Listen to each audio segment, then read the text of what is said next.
بسم الله الرحمن الرحيم. مشاهدينا الكرام، السلام عليكم ورحمة الله وبركاته. أهلا بحضراتكم في لقاء متجدد من برنامج قوارير. الجميع يعلم أن لا تخلو البيوت من المشاكل، وندعو الله سبحانه وتعالى أن يمن علينا جميعا وعلى بيوت المسلمين أجمعين أن يكون بيوتهم مليئة بالمودة والرحمة والسكينة، وحتى إن حصل بعض المشكلات نقدر نحلها ونقدر نوقف المشكلات عند حد معين حتى لا تتفاقم. النهاردة بإذن الله تعالى في حلقة قوارير هنناقش بعض المشكلات الموجودة في بيوت القوارير. فموضوع حلقتنا النهاردة مشكلة في بيت القوارير. نسمع مع حضراتكم المشكلة اللي موجودة في أحد البيوت من بيوت القوارير، وإن شاء الله نقدر نحلها ونتناقش فيها مع حضراتكم. بداية المشكلة بتقول: تزوجت منذ 10 سنوات، زوج أعلى خلق ودين واحترام، وأكرمني الله سبحانه وتعالى بطفلين.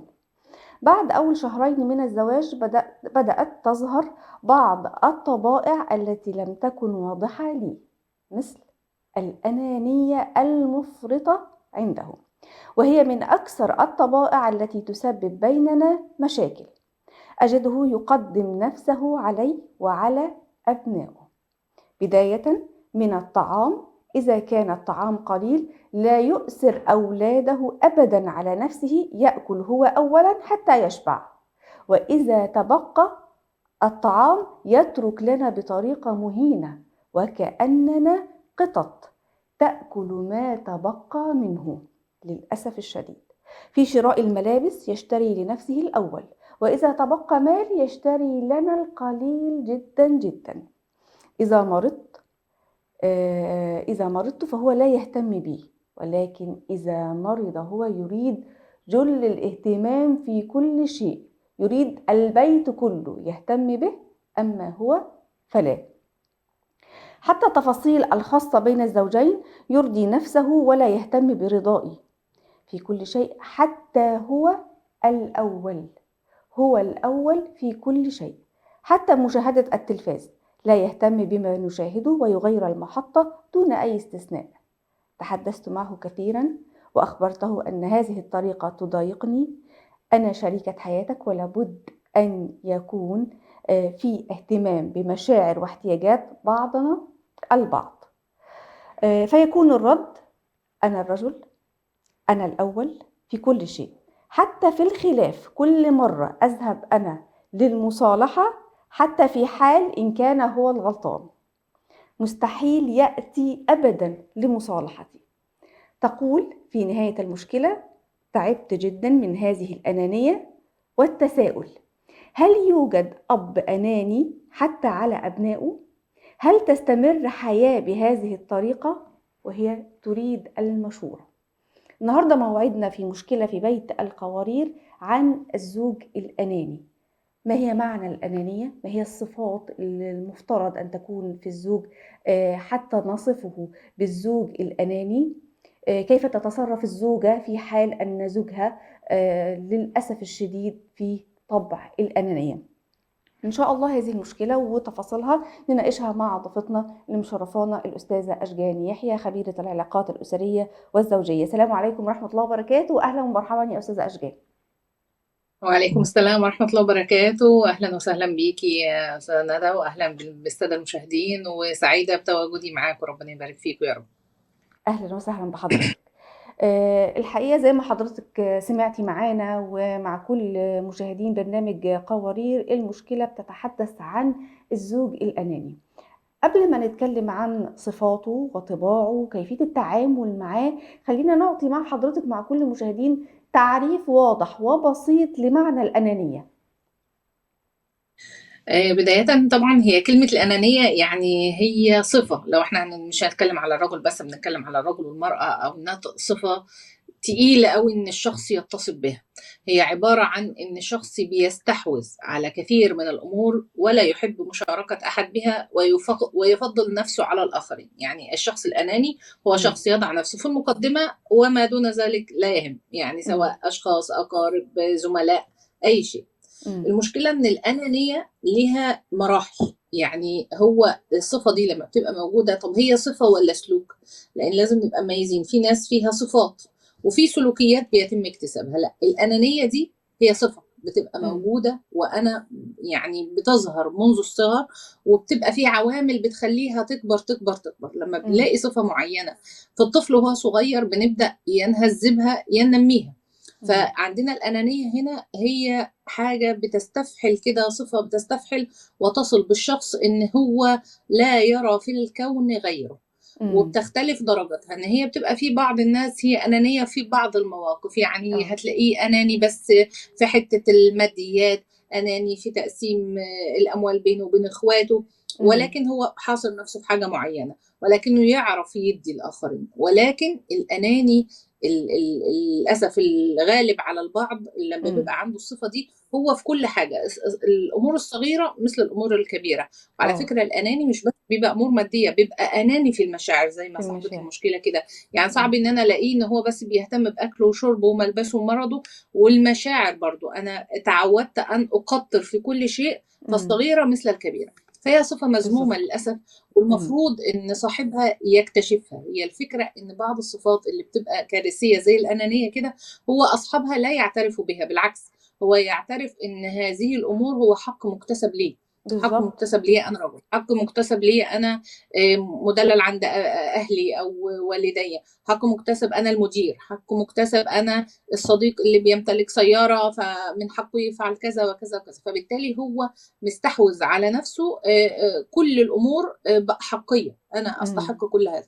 فطبعا هي صفه صعبه، والمفروض ان يعني الى حد ما نجتهد من وقت للتاني ان احنا نشوف اولادنا، لان هي دي الاساس، ان هم عندهم جزء من الانانيه ولا لا. لان مم. هي معروف ان بالظبط. الصفات البشريه عموما بتميل ان هي بتحب نفسها وحب الذات، فدايما مم. نهذب منها. تمام جدًا.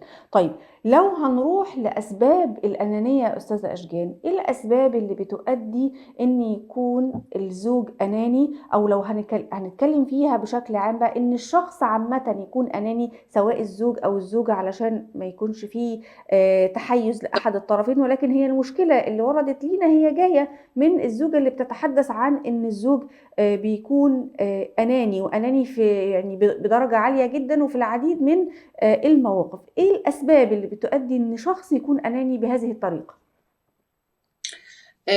مش هنبدأها حتة التحيز شوية، ولكن هي الأنانية ممكن نقول إن هي منتشرة أكتر عند الرجال. والله يمكن من الصفات اللي دايما الواحد بيقول مش كتير في النساء، ولكن والله الغيرة مثلا النساء أكتر، إمم. العصبية يمكن النساء أكتر. ولكن موضوع الأنانية يمكن شوية لطبيعة ذكورية، ممكن شوية طبيعة نشأة. بس أنا لو أقول هو الشخص ده بقى أناني ليه، إيه اللي خلى اللي قدامي ده بهذه الأنانية؟ أول حاجة، أول نقطة مهمة جدا جدا هي التربية. تربية إمم. الوالدين هي الزرعة الأساسية واللبنة الأساسية في وضع كل الصفات، ومن إمم. ضمنها موضوع أن أنا أجعل طفلي أناني ولا يحب إلا نفسه، ولا يشارك الآخرين من الأطفال أي شيء، ولا يشارك حتى إخواته. فبالتالي أنا بزرع النقطة دي، حتى لو هي الأطفال بطبيعتهم ما بيبقوش مميزين قوي، فطبيعي بيبقى عايز يلعب وياخد كل اللعب، ياخذ كل الطعام، إمم. ياخذ كل إمم. الانتباه. إمم. فبالتالي انا كأم لازم ان انا ابدا افهم واحط الاساس الجيد للتوازن عند ابني او بنتي في نقطه الانانيه. إمم. فاول نقطه هي موضوع التربيه. فكره التربيه ان انا ما بفرقش بين ابنائي، ان انا فكره ان لما بلاقي طفل او اخ بياخد حق من حق اخواته، فكرتي في التعامل مع هذا الامر. لان خلي بالك ان بتبقى في دايما قوي وضعيف، إمم. فبالتالي في اخ دايما متعود ان ياخد من اخواته، واخ ان بالضبط. هو اللي ياخد. إمم. ففكرة الأنانية، إمم. فكرة الاستحقاق، إن أنا حتى لو أنا عايزة آخد وده يميل إلى ما في نفسي، أنا اللي عايز آخد مثلا الحلوى من إخواتي، إمم. يميل بقى أنا كأم إن أنا معلش ادوا أخوكم، معلش ما فيش بالضبط. مشكلة اعطوا بالضبط. بيبقى لأختكم، ما فيش الأب مشكلة. والأم هم داعم ومحفز للأنانية، معلش أصل هي الصغيرة ادّيها، معلش أصل هي الصغيرة يعني هو تعالَ على الولد نفسك الوحيد، هي وادّيها البنت أي الوحيدة، حاجة. ايوه معلش انت الكبير، معلش الصغير. فهي الفكره معلش دي المفروض انا مش دايما بقولها، ولما بقولها بيبقى ليها مبرر منطقي. يعني امم. اقول هو صغير ما بيعرفش ياخد فانت تديله. فكره التربيه هي اول نقطه. تاني حاجه تعليم المشاركه. يعني هو الشخص الاناني لم يفهم معنى المشاركه ابدا. فهو ما فيش حاجه اسمها ان انا اشارك حتى اخويا في هدوم، في اكل، في لبس. ففكره المشاركه، لان المشاركه غير العطيه. يعني انا فكره ان انا بوزع دلوقتي امور معينه عليهم كلهم في الطعام، بس شارك اخوك في الطعام اللي في ايدك، شاركه في الحلوى اللي معاك. امم. فكره المشاركه، فانا مش واجداها كل واحد ياكل امم. بتاعته وخلاص. مفيش حاجه اسمها كده. طب انا خلصت بتاعتي، اخويا لسه معاه ممكن ادوق منها، لا خلاص. ايوه. ففكره المشاركه تاني حاجه، موضوع المشاركه، ان انا ما بربيش ابني او بنتي على فكره المشاركه. ما بنشاركش حد، احنا كل واحد بياخد حاجته كل واحد بيكتفي بياكل بيها. حاجته طب دي وخلاص، وفي بعض الامهات بتقول انا مش عايزه وجع دماغ، انا لما بيقعدوا مع بعض وياكلوا سوا بيعملوا مشاكل، فخلي كل واحد لوحده. وهي البعض بيبص لها برضو من نظره ان انا بعلم ابني يرضي باللي معاه. فلازم نبقى مفرقين فكره الرضا وفكره المشاركه. ماشي، هو انا وزعت تفاحتين وده تفاحتين وده تفاحتين، خلاص انا وزعت بالتساوي. لو واحد اكل بتوعه خلاص. بس يعني نفسي، طب ما فيش مشكلة حبيبي اديله حتة، وهو مرة تانية يديك قطعة تانية. ففكرة المشاركة، لا انتوا اخدين زي بعض. ممكن طفل بيكون بيحبها اكتر من التاني، طب المرة دي ده بياخد، المرة التانية اعلم العكس، اللي اخد هو اللي يعطي. فبالتالي ما بنميش عند واحد ان ما فيش مشكلة، هو ما بيشبعش عمال بياخد، ولا بنمي ان انا ما ينفعش اقسم بين الاخوات. فهي امم. الموازنه، فكره ان انا بعلمه يرضى بنصيبه، وفي امم. نفس الوقت بعلمه فكره المشاركه. ان ممكن انتوا الاثنين تاخدوا حاجه واحده، او ممكن انتوا الاثنين تلبسوا حاجه واحده، حتى لو هي حاجه يعني انا بعملها بس لتعليم المشاركه. يعني بجيب لكل واحد حاجته، بس انا بجيب لعبه واحده بعلمهم يتشاركوا فيها. امم. فاول حاجه التربيه، تاني حاجه تعليم المشاركه، تالت حاجه بقى النشأة. يعني انا بشوف الطفل ده ما هو بيمر بمراحل كتير في المدرسه ومع امم. اصحابه، في اللعب، وبعد كده بيطلع في الثانوي وفي الجامعه. اه. فمراحل النشأة، فكره الانانيه دي يا اما بتكبر يا بتتحجم، يا اما بتتحط في اطر معينه من الاستحقاق. فبالتالي انا كشخص لما عندي النقطه ان انا بحب قوي انا يبقى عندي اهتمام، بحب ان انا اللي مهتم بيا، بحب التقسيم يبقى ليا، بحب ان انا استحوذ على كل حاجه حتى في المشاعر. فبالتالي كل لما بكبر وبلاقي داعمين لهذا الامر، فالامر بيكبر امم. لحد ما يصل لهذا الشخص لمرحله الزواج. وهنا بتبقى امم. المشكله الكبيره حتى في الشغل. طبعا. يعني في ناس بتلعب دور الضحيه، ان انت اللي تستحق الوظيفه دي، انت اللي تستحق الترقيه دي، انت اللي تستحق كذا. فبالتالي هو عايش على طول في دور انا الاحقيه، انا انا ليه الاحقيه ما يبقى بالنسبه لي، عندي ده. اه. امم. وده اللي بيعمل مشاكل، ان دايما الناس او الحالات اللي بنشوفها على السوشيال ميديا من عدم الرضا. يعني انا شايف انا عندي امكانيات وفلانه دي عندها امكانيات، بس انا امكانياتي اعلى، ليه هي تبقى معاها وانا لا؟ امم. فبتودينا لعدم رضا، امم. بتودينا لبعض المشاكل النفسيه المعقده. امم. فلحد ما يصل لمرحله الزواج، وهنا بقى بتبدا الامور دي. لاننا لما بنتزوج المفروض احنا انماط مختلفه عن بعض. ففكره تقبل الاخر، طبيعي ان احنا امم. نتقبل بعضنا البعض، بس الصفات اللي بتبقى صعبة فينا احنا نتعامل معاها ازاي؟ يعني انا امم. لما الاقي شريك حياتي سواء الراجل او الست دي صفة صعبة، امم. هو انا ايه اللي انا مطلوب مني اكمل معاها ومفيش مشكلة، وفي حاجات تانية لا معلش سلام امم. عليكم ان انا انسحب؟ لان لو هيبقى كل صعب ان صفة انا انا وحشة اكمل مش، معاه. لو لقيت كل طب صفة وحشة استاذه اشجان، وانا بدون مقاطعه لحضرتك، يعني حضرتك قلتي ان في بعض الصفات ممكن تظهر واحنا مثلا في فتره الخطوبه. صاحبه المشكله اللي ارسلتها لينا بتتكلم عن ان هي يعني شبه اتفاجئت ان الزوج اناني بطريقه كبيره جدا على كافه الاصعده، في اللبس وفي الاكل وفي المشاعر وفي العلاقات وفي كل شيء. هل ما وردش ان ممكن يكون ظهر منه ولو اي شيء بسيط يدل انه اناني خلال فتره الخطوبه؟ ما بتظهرش ابدا علامه من من علامات الانانيه في فتره الخطوبه؟ هي كل الصفات الحلوة ويعني الجيدة والسيئة بيظهروا جزء منها في الخطوبة، بس ده بيتوقف على شكل الخطوبة.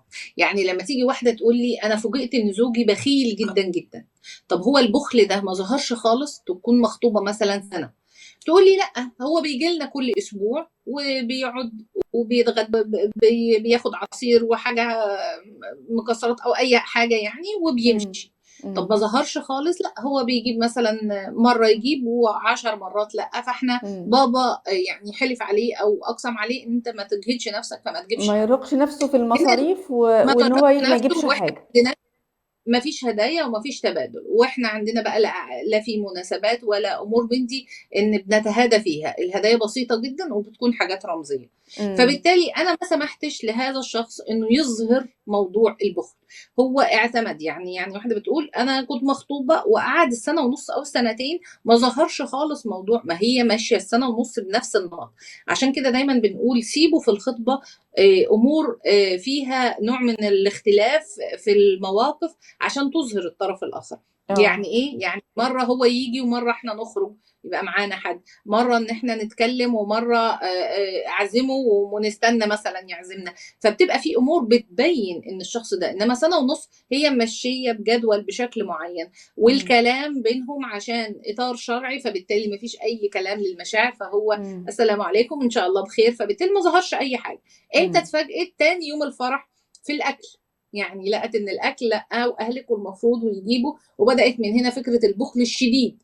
إمم. فبالتالي ازاي أستاذة السنه ونص أشجان، ما في بعض الزوجات بتشتكي من أمر هو يبدو مضحك لبعض الناس، ويبدو إن هو حاجة ما ينفعش نتكلم فيها، وحد بيتكلم في الأكل والكلام ده، لكن بعض الزوجات اتكلموا عن إن الزوج لما بيقعد معاهم على سفرة الغدا أو العشاء، لما بيجي معاهم ما بيهتمش، ما بيشوفش حد أصلا قاعد، سواء الولاد أو زوجته، بياكل لحد ما هو يشبع تماما، ممكن ياخد من نصيب الولاد، ياخد من نصيب الزوجة كمان، ما بيفرقش معاه أبدا، وكل مرة هم بيقوموا جعانين وهو بيقوم ممتلئ تماما. على فكره الانماط دي موجوده، والواحد يعني يعرف منه في حياته اللي انت بتحكيه بالظبط، موضوع الاكل تحديدا. هي أيوه. الفكره ان الشخص ده ما جاش كده فجاه، يعني هو كان في بيت اسرته حاجه من اتنين: يا اما شخص محروم، ما كانش فيه اكل والاكل بالعدد وماما بتدي واحده فبالتالي في نوع من انواع الحرمان، فطلع عندي مش كل المحرومين بيعملوا كده، ولكن بعض الشخصيات اللي بتعاني من الحرمان لما بتتزوج بتعمل العكس تماما: انا إمم. مش هحرم نفسي وماليش دعوه بحد. فبالتالي إمم. هنا ده نوع من انواع من اشكال الانانيه. آه. والاخر اللي هو متعود على، مش تقول التدليل، ولكن اتعود في البيت اللي نشأ فيه ان انا من بعد الطوفان، ما دام اخوكوا اكل خلاص، ما دام انا ما عنديش الا هو، او مثلا كل واحد بياكل لوحده، او انا بفرق في المعامله، او هو متعود ان هو بياخد ومحدش بيعلق، يعني انا يا باخد أستاذة مالي أشجان، وبخليه هو او اتعود جيبه. إن هم عايشين في بيت بيشبه شوية أمينة وسي السيد. لو تتذكري أمينة كانت بتاكل إزاي وولادها وسي السيد إزاي، هو ايوه. بيقعد ياكل كلهم واقفين حواليه، وبعد ما يخلص أكل هم يقعدوا ياكلوا من اللي اتبقى منه، فممكن يكون نشأ في بيت شبه كده. فهي الانماط دي بقى هي اللي بتخلينا بتطلع الاشباه دي، بتطلع الشخصيات اللي بتبقى مش سويه. فانا بدايه المفروض لما النمط ده اشوفه بيتعامل بالشكل ده، فانا بنبه ان ده سلوك مش طبيعي. ما هو مش طبيعي يحصل ده، مش طبيعي ان انا بحط لك واستنى اما انت تخلص اكل، واللي فضل ما فضلش يعني. إمم. فهي بتبقى دي حاجه وبتكبر، لان احنا بنبقى زي الزرعه في كل الصفات اللي عندنا. كل واحد فينا الصفات اللي فيه والطبائع اللي فيه زي الزرعه كده، يا بتسقيها يا بتهذبيها يا بتسيبيها تطلع فيها الاوبئه بقى والامراض. فهي بالظبط بنسقيها طوال حياتنا. إمم. فالحاجات الكويسه يا بنكبرها، يا الحاجات السيئه هي اللي بنكبرها. ففكره النشأة بتاعت الرجل الخاص بالاكل ده تحديدا، لان صعب جدا، اصل هي جايه من الرفق بالقلوب. يعني انا برضو فكره المروءه، فكره إمم. الكرم، فكره ان انا ببقى كلكم مسؤول، كلكم راع وكلكم مسؤول، أو كلكم مسؤول عن رعيته. مسار فكره ان رعيته. انا مسؤول إمم. عن الرعيه دي، ان انا اشوف الناس اللي معايا دول اكلوا ما اكلوش، هم دول مسؤولين مني. طب انا كأب بالضبط. هو ده المفروض. بالضبط. ففكره النشأة ان انا باصص لمنظورها، لانها بس مش حته اكل ولا حته مشاعر ولا يعني حجب لكل الامور الخاصه ان انا المفروض اديها، بدايه إمم. من ماديات وصولا للنفسيه والامور أيوه. النفسيه. لا هي آه. كلها متعلقه ببعض. فهي فكره النشأة مهمه جدا. يا اما انا طلعت في بيئه إمم. محرومه، فبالتالي بنقولها بالمصري كده ان هي خلاص حد بقى شبع بعد جوع، بقى ان هو خلاص هو مش آه. مصدق نفسه ان يمتلك هذه الامور.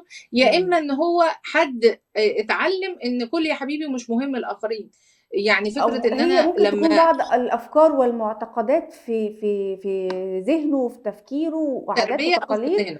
بالضبط، ونشأ عليها. الحقيقة يا أستاذة أشجان إحنا ما زلنا ما وصلناش لحل المشكلة، وما اتكلمناش عن الصفات اللي إحنا نقدر نقول لو شُفناها في الزوج أو حتى في العريس اللي متقدم نعرف إن هو أناني علشان ما نظلموش، لإن في بعض التصرفات ممكن تكون يعني مختلط عليها الأمر، وما شُفناش كمان الخطوات العملية للتعامل مع الزوج الأناني، ولكن إحنا إن شاء الله هنكمّل حل المشكلة في حلقة أخرى من حلقات قوارير، ولكن انتهت حلقة قوارير اليوم. أنا باشكرِك جدًا الأستاذة أشجان يحيى خبيرة العلاقات الأسرية والزوجية، وعلى وعد مع حضرتِك مع كل مشاهدينا إن إحنا هنستكمل تفاصيل المشكلة، مشكلة في بيت القوارير، ونشوف حلها هيكون إزاي مع ضيفتنا بإذن الله تعالى. انتهت حلقتنا اليوم، وإلى أن نلقاكم نترككم في رعاية الله وأمنه، والسلام عليكم ورحمة الله وبركاته.